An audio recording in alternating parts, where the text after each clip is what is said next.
क्या आप जानते हैं कि आपकी दादी नानी का वो पुराना ब्यूटी सीक्रेट मुल्तानी मिट्टी आज भी मॉडर्न स्किन केयर प्रोडक्ट्स को टक्कर दे सकता है? नमस्ते, फिट शाला में आपका स्वागत है। मैं हूं आपकी होस्ट और आज हम बात करेंगे एक ऐसे नेचुरल इंग्रेडिएंट की जो सदियों से हमारी ब्यूटी रूटीन का हिस्सा रहा है। हमारे साथ है आज के एक्सपर्ट जो मुल्तानी मिट्टी के हर राज से पर्दा उठाएंगे। वेलकम, आपका बहुत बहुत स्वागत है। धन्यवाद। मुझे यहाँ आकर बहुत खुशी हो रही है। आज हम मुल्तानी मिट्टी के बारे में बहुत इंटरेस्टिंग बातें डिस्कस करेंगे। तो शुरुआत करते हैं इसके नाम से। मुल्तानी मिट्टी, ये नाम कहाँ से आया और इसकी हिस्ट्री क्या है? और ये फुलर्स अर्थ क्या है? क्या ये दोनों एक ही चीज हैं? देखिए, मुल्तानी मिट्टी का नाम मुल्तान शहर से आया है, जो अब पाकिस्तान में है। वहाँ से इसकी डिस्कवरी हुई थी और वहाँ के डिपॉजिट्स बहुत फेमस हैं। और हाँ, फुलर्स अर्थ इसका इंग्लिश नाम है। इसका इतिहास बहुत पुराना है। पहले इसको कपड़े साफ करने के लिए यूज किया जाता था, खासकर वुलन फैब्रिक से ग्रीस और ऑयल निकालने के लिए। इसलिए इसका नाम फुलर्स अर्थ पड़ा। फिर लोगों ने देखा कि ये स्किन के लिए भी कितना फायदेमंद है और तब से ये ब्यूटी रूटीन्स का हिस्सा बन गया। अरे वाह! तो ये सिर्फ चेहरे के लिए नहीं, कपड़े धोने के लिए भी यूज होती थी। ये तो बिल्कुल अनएक्सपेक्टेड था। मुझे लगा था ये सिर्फ ब्यूटी प्रोडक्ट है। ये एक नेचुरल क्लेंजर है। अब आते हैं इसके सबसे पॉपुलर यूज पर, हमारी स्किन के लिए। खासकर ऑयली और एक्ने प्रोन स्किन के लिए मुल्तानी मिट्टी को एक मिरेकल की तरह देखा जाता है। आप इसके डर्मेटोलॉजिकल बेनिफिट्स के बारे में थोड़ा डिटेल में बताएंगे? हाँ बिल्कुल। मुल्तानी मिट्टी का सबसे बड़ा फायदा है इसकी ऑयल एब्जॉर्बिंग प्रॉपर्टी। ये स्किन से एक्सेस ऑयल, डर्ट और इम्प्योरिटीज को इफेक्टिवली बाहर निकालता है। जैसे मेरे एक क्लाइंट थे, उनकी स्किन बहुत ऑयली थी और हर दूसरे दिन पिंपल आ जाता था। मैंने उनको मुल्तानी मिट्टी और रोज वाटर का पैक सजेस्ट किया। सिर्फ 2 हफ्ते में उनकी स्किन का ऑयल प्रोडक्शन कंट्रोल में आ गया और पिंपल्स भी कम हो गए। ये पोर्स को अनक्लॉग करता है और डेड स्किन सेल्स को भी जेंटली एक्सफोलिएट करता है। सच में? मैं तो सोचती थी कि सिर्फ केमिकल एक्सफोलिएंट्स ही डेड स्किन सेल्स निकाल सकते हैं। तो ये एक नेचुरल स्क्रब का काम भी करती है।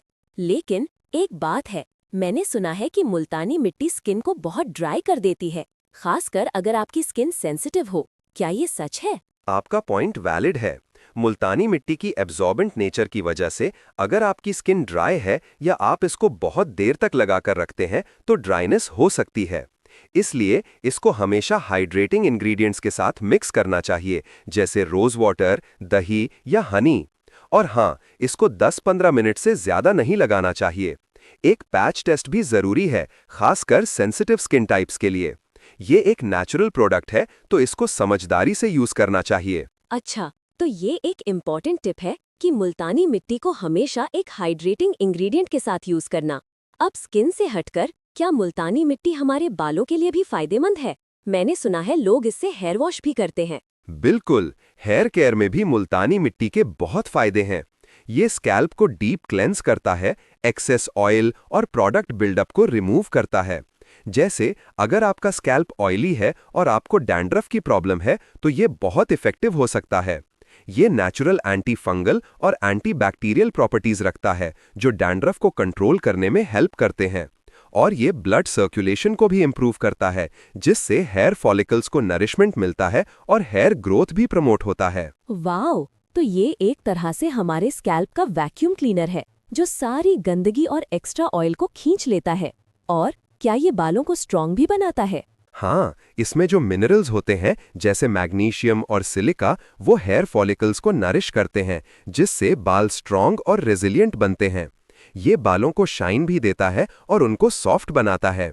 लेकिन ड्राई हेयर वाले लोग इसको हाइड्रेटिंग इंग्रेडिएंट्स के साथ ही यूज करें, जैसे दही या एलोवेरा जेल। ये तो बहुत अच्छी बात है। तो मुल्तानी मिट्टी एक ऑलराउंडर है, लेकिन हर चीज के कुछ प्रिकॉशंस होते हैं।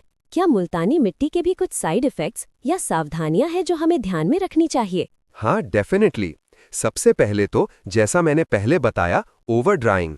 अगर आपकी स्किन ऑलरेडी ड्राई है तो इसको बहुत कम यूज करें और हमेशा हाइड्रेटिंग इंग्रेडिएंट्स के साथ। कुछ लोगों को माइल्ड इरिटेशन या रेडनेस हो सकती है, खासकर अगर उनकी स्किन बहुत सेंसिटिव हो। इसलिए पैच टेस्ट बहुत जरूरी है। और हाँ, मुल्तानी मिट्टी सिर्फ एक्सटर्नल यूज के लिए है, इसको कभी भी इंजेस्ट नहीं करना चाहिए, ये इंटरनल हेल्थ के लिए हार्मफुल हो सकता है। अच्छा, तो ये सिर्फ बाहर से ही लगाना है। और क्या इसकी क्वालिटी भी मैटर करती है? जैसे मार्केट में बहुत तरह की मुल्तानी मिट्टी मिलती है। बिल्कुल, क्वालिटी बहुत मैटर करती है। हमेशा रेप्यूटेबल ब्रांड से ही मुल्तानी मिट्टी खरीदें। कुछ प्रोडक्ट्स में इम्प्योरिटीज या अडल्टरेंट्स हो सकते हैं जो स्किन के लिए अच्छे नहीं होते। प्योर मुल्तानी मिट्टी में कोई आर्टिफिशियल फ्रेग्रेंस या कलर नहीं होना चाहिए। एक अच्छी क्वालिटी की मुल्तानी मिट्टी में एक नेचुरल मिट्टी सी खुशबू आती है। अब चलते हैं हमारे रैपिड फायर राउंड की तरफ। जल्दी जल्दी सवाल और जल्दी जल्दी जवाब। मुल्तानी मिट्टी को मिक्स करने का सबसे बेस्ट लिक्विड क्या है? रोज वाटर या एलोवेरा जेल। ऑयली स्किन के लिए मुल्तानी मिट्टी कितनी बार यूज करनी चाहिए? हफ्ते में 1 से 2 बार। क्या ड्राई स्किन वाले लोग भी मुल्तानी मिट्टी यूज कर सकते हैं? हाँ, दही या हनी के साथ बहुत थोड़ा लगाएं। क्या मुल्तानी मिट्टी डार्क स्पॉट्स कम करने में हेल्प करती है? हाँ, रेगुलर यूज से डार्क स्पॉट्स कम होते हैं और कंप्लेक्शन ब्राइट होता है। बालों पर मुल्तानी मिट्टी कितनी देर लगानी चाहिए? 15 से 20 मिनट तक। मुल्तानी मिट्टी को ग्लो के लिए किस चीज के साथ मिक्स करें? हल्दी और चंदन पाउडर के साथ। वाह, क्या कमाल के टिप्स मिले हैं। Thank you so much. आज हमने मुल्तानी मिट्टी के बारे में बहुत कुछ जाना, उसके इतिहास से लेकर उसके मॉडर्न बेनिफिट्स तक। ये सच में एक वर्सेटाइल और पावरफुल नेचुरल इंग्रेडिएंट है जो हमारी स्किन और हेयर दोनों के लिए फायदेमंद है। बस सही तरीके से यूज करना आना चाहिए। आपने जो टिप्स दिए हैं, खासकर हाइड्रेटिंग इंग्रेडिएंट्स के साथ यूज करना और पैच टेस्ट, वो बहुत हेल्पफुल है। हमारे व्यूअर्स को मुल्तानी मिट्टी के बारे में इतनी गहरी जानकारी देने के लिए आपका बहुत बहुत धन्यवाद। मेरी तरफ से भी बिग थैंक्स। मुझे उम्मीद है कि ये इन्फॉर्मेशन सबके लिए हेल्पफुल होगी और वो मुल्तानी मिट्टी का सही तरीके से फायदा उठा पाएंगे। तो आज के लिए बस इतना ही। अगले एपिसोड में फिर मिलते हैं एक धमाकेदार टॉपिक के साथ। तब तक self care on, tension gone. और हाँ, लाइक, फॉलो, शेयर करना मत भूलना। आपका सपोर्ट ही हमारा मोटिवेशन है।